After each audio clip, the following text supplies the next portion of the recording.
akan sharing mengenai bagaimana praktek mengenali pola pada huruf menggunakan jaringan saraf tiruan dengan algoritma Hebrul. Ini kita menggunakan toolsnya, gunakan Microsoft Excel. Nah, seperti yang kita ketahui atau ini sebagai informasi bagi teman-teman juga baru mempelajari jaringan saraf tiruan, algoritma Hebrul. Di sini kita yang pertama kali harus menginisialisasi semua bobot. Itu masukannya ada berapa, X-nya, X1, X2 dan seterusnya. Kemudian bobotnya juga kita harus inisialisasi di awal. Kemudian baru kita lakukan proses pembobotan. Nah, perbaikan bobot ini gunakan rumus bobot barunya nanti merupakan hasil dari bobot lama ditambah X-nya kemudian dikali Y atau targetnya. Nah, kita langsung saja kepada contoh di Microsoft Excel ya.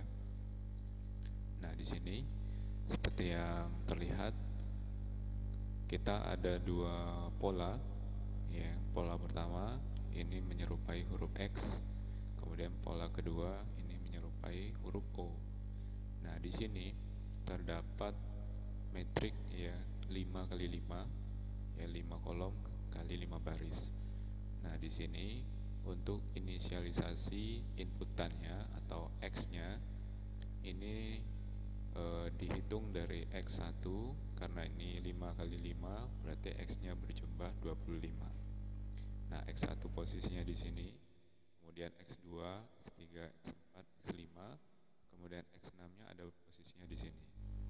Menurun mulai dari kiri lagi, X7, X8, 9, 10, kemudian ini X11, X12, 13, 14, 15, X16, 17, 18, 19, 20, kemudian ini X21, 22, 23, 24, 25.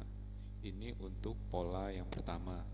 Nah, X1 sampai X25 untuk pola pertama kita transformasi ke dalam tabel yang ada di bawahnya. Ini untuk proses inisialisasi awalnya.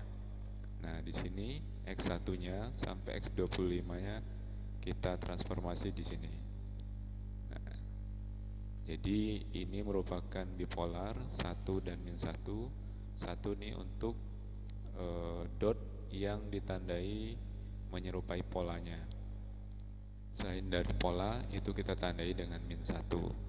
Nah, jadi di sini 1, kemudian 1. Selain dari pola huruf tersebut kita tandai atau kita berikan nilai min 1. Kemudian ini pola yang kedua, begitu juga. Ini X1-nya ada di sini, X1 sampai X5 di sini. Kemudian kembali lagi ke kiri X6, 7, 8, 9, 10. Kemudian X11, 12, 13, 14, 15. Kemudian X16, 17, 18, 19, 20. Kemudian X21 sampai X25. Nah, pola kedua ini kita transformasi ke dalam tabel di bawahnya pada baris yang ini ya.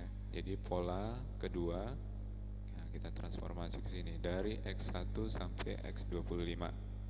Kemudian yang selanjutnya kita juga perlu inisialisasikan bobot dari setiap X-nya.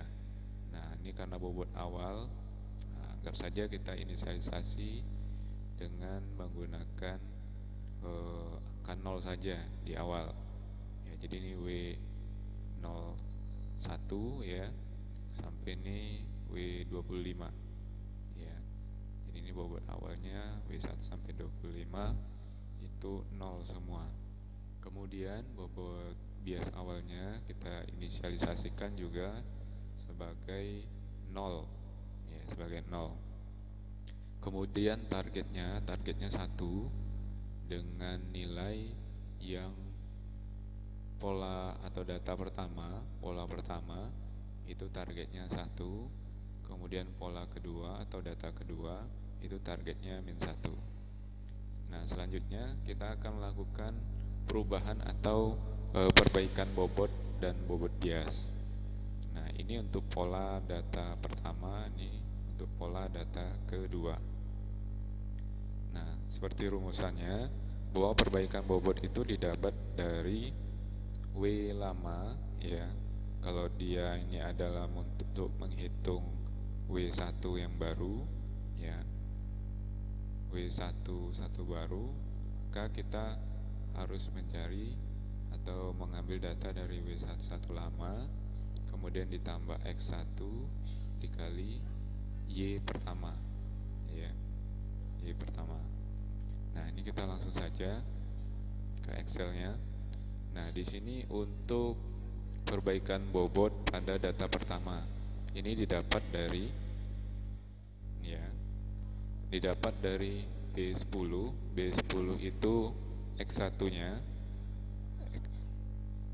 ya, apa namanya, bobot awal, ya, bobot awal, bobot pola pertama pada X1, ya. Nah, ini, ya, W0-nya W1 ditambah dengan X1 kemudian dikalikan dengan target.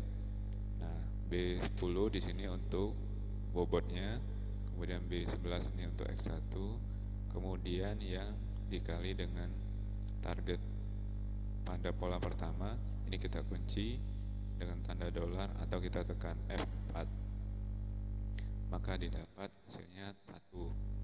Kemudian X2 ini sama, ya. Nah, ini didapat dari bobot kedua atau W2 kemudian ditambah dengan X2 kemudian dikali dengan, ya, ini AB11, yaitu target pada pola pertama. Nah, untuk X2 sampai X25, kalau teman-teman sudah mendapatkan hasil pada X1, maka ini nanti tinggal ditarik saja. Nah, maka akan didapatkan sampai X25. Kita coba tes F2 untuk bobot yang ke-25. Maka ini masih benar, Z10 ini hasil bobot, ya, W25 ditambah X25 dikali dengan AB11. Ini kita kunci gunakan F4 atau tanda dolar, yaitu targetnya 1 masih, ya. Nah, kemudian perbaikan juga pada bobot bias. Nah, rumusannya adalah bobot bias ditambah dengan target bobot bias lama, ya.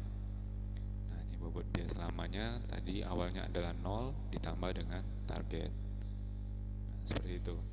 Kemudian untuk data kedua atau pola kedua dari X1-nya, ini kita untuk bobot sebelumnya kita tidak mengambil dari bobot yang awal pertama kali, ya, bukan ngambil dari bobot yang pertama kali. Ini bobot sebelumnya kita ngambil dari bobot yang sudah kita dapatkan di training pada data pertama. Nah, berarti ngambil dari yang B15. Nah, ini B15, ini berarti W1 sebelumnya ngambilnya di sini B15. Kemudian ditambah dengan X1. X1-nya adalah pada pola kedua. Kemudian dikali dengan target pada pola kedua, yaitu -1 di sini. Nah, jadi perlu jadi perhatian bahwa ketika perbaikan bobot pada data kedua dan seterusnya itu mengambil bobot sebelumnya, yaitu pada perhitungan bobot pertama kemudian atau pada bobot sebelumnya. Nah, ini untuk X1, kemudian ini untuk X2-nya. Kalau teman-teman sudah mendapatkan hasil pada X1, maka kita bisa tarik sampai X25. Nah, ini kita tes F2 apakah masih akurat untuk proses perhitungan di X25 data pada pola kedua.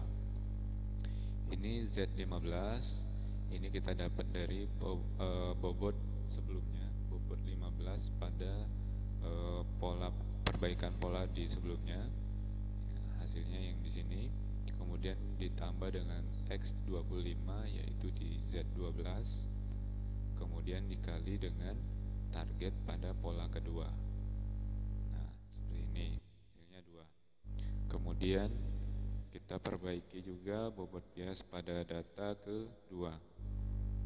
Bobot bias pada data kedua yaitu hasil dari bobot bias sebelumnya, yaitu perbaikan bobot bias pada data pola pertama, kemudian ditambah dengan target pada pola kedua.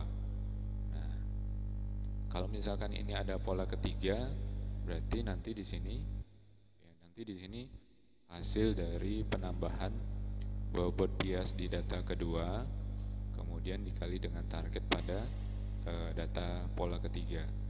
Nah, seperti itu ya. Nah, selanjutnya ketika kita sudah melakukan atau mendapatkan hasil pada perbaikan bobot dan bias, ya, dan bobot bias, maka kita lakukan pengujian. Di sini kita lakukan pengujian. Pengujian kita bisa ngambil sampel data dari salah satu data sebelumnya yang tersedia. Nah, misalkan ini kita ngambil sampel dari data pola kedua. Data pola kedua. Nah, data pola kedua ini kita ambil, ya, ini kita bisa blok dari X1 pola kedua, kita blok, kemudian kita copy di sini. Oke, salah ya. Kita blok.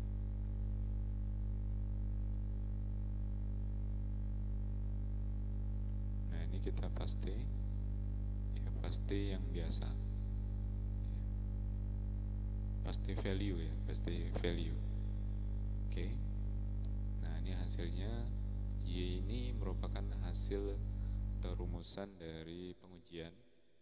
Nah, ini didapat Y, yaitu kita ngambil hasil dari bobot bias terakhir, ya, bobot bias akhir. Ini AA16 bobot bias terakhir ditambah dengan, ya, X1 pada data uji, ya, X1 pada data uji dikali W1 terakhir, ya, W1 terakhir. Nah, ini merupakan sigma, ya, sigma dari hasil X, ya, XI dikali dengan WIJ, ya. Kemudian kalau X1 dikali W11, ya, W1. Kemudian kalau X2 dikali dengan W2, X3 dikali dengan W3 sampai X25 dikali dengan W25. Ya, jadi bobot bias ditambah hasil sigma dari XI dikali dengan WI, ya. Nah, maka didapat hasilnya minus 42.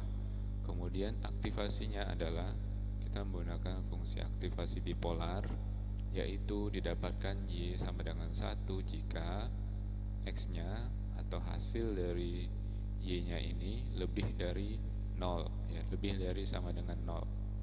Nah, ini karena ini menggunakan threshold. Thresholdnya kita di sini kita gunakan 0. Kalau sama dengan 0 atau lebih, maka nilai Y-nya atau fungsi dari aktivasinya itu nilainya nanti 1. Kalau kurang dari 0, maka hasilnya minus 1. Nah, di sini, ya, hasil aktivasinya karena ini minus 42 kurang dari 0, ya, kurang dari sama dengan 0, maka hasilnya adalah, ya, maksudnya jika Y-nya kurang dari 0, ya. Jika kurang dari 0, maka hasilnya adalah minus 1. Hasilnya 1 jika lebih atau sama dengan 0. Nah, di sini. Nah, kalau fungsi aktivasi hasilnya ini minus 1, maka kita samakan dengan target pada hasil pengujian. Nah, ini kita gunakan data pola kedua. Ini targetnya masih sama, minus 1. Maka polanya dikenali. Kesimpulannya di sini, polanya dikenali, ya. Simpulannya ini pola dikenali.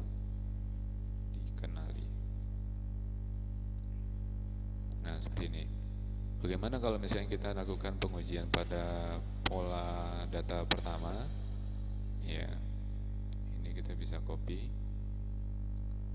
Nah, kemudian kita paste di sini. Kita paste. Nah, hasilnya 42. Kemudian hasil dari fungsi aktivasinya, ini karena 42 lebih dari atau sama dengan 0, maka Y-nya adalah 1 ya. 1 di sini kita samakan dengan target sebelumnya pada pola data pertama. Ini sama 1 ya. Nah, maka pola dikenali. Nah, selanjutnya dengan data pelatihan yang sama, kemudian kita lakukan pengujian dengan pola yang berbeda. Nah, di sini di sheet kedua kita lihat. Nah, di sini pola data yang dilakukan untuk proses pembelajarannya masih sama menggunakan data sebelumnya yang ini. Hanya saja kita lakukan pengujian dengan pola yang sedikit berbeda. Nah, di sini kita tandai jadi 1, kemudian yang di huruf O-nya, ya huruf O-nya di setiap ujungnya. Kalau sebelumnya setiap ujungnya -1, nah di sini setiap ujungnya kita jadikan 1. Jadi kotak seperti ini. Nah, di sini juga saya sudah transformasi ke data di tabel seperti ini. Jadi ini misalkan nih X20 sama X25-nya kita sudah jadikan 1. Nah, ini sudah kita jadikan 1. Nah, data kemudian perubahan bobot atau proses trainingnya masih kita menggunakan data pada yang sebelumnya ini. Nah, ketika menggunakan pola data uji yang berbeda ya, dengan pengujian pola yang berbeda, ini dapat Y-nya -25. Nah, ini menyerupai data pada pola yang kedua ini. Nah, pola yang kedua ini adalah mirip dengan yang pola kedua yang ini. Ya. Nah, data uji ini mirip dengan pola yang kedua. Nah, yang pola yang kedua sebelumnya ini adalah -42. Ini sebelumnya ini -42. Ini saya coba pastikan kembali. Nah, ini sebelumnya -42 dan targetnya -1. Dengan pola yang berbeda, ini didapat Y-nya -26. Nah, ketika diaktifasi, fungsi aktivasinya masih mengenali, yaitu -1. Maka pola ini masih dikenali. Nah, begitu juga kalau misalnya kita lakukan pola lain yang menyerupai atau mirip dengan huruf X atau huruf O ya, maka seharusnya ini polanya nanti akan dikenali. Nah, ini pengujian atau proses pengujian pengenalan ya, pengenalan pola huruf ya, dengan menggunakan 2 pola atau 2 data menggunakan algoritma Habrol. Barangkali itu, silakan teman-teman pelajari, dan Excel ini nanti insya Allah saya akan share. Ya, demikian. Assalamualaikum warahmatullahi wabarakatuh.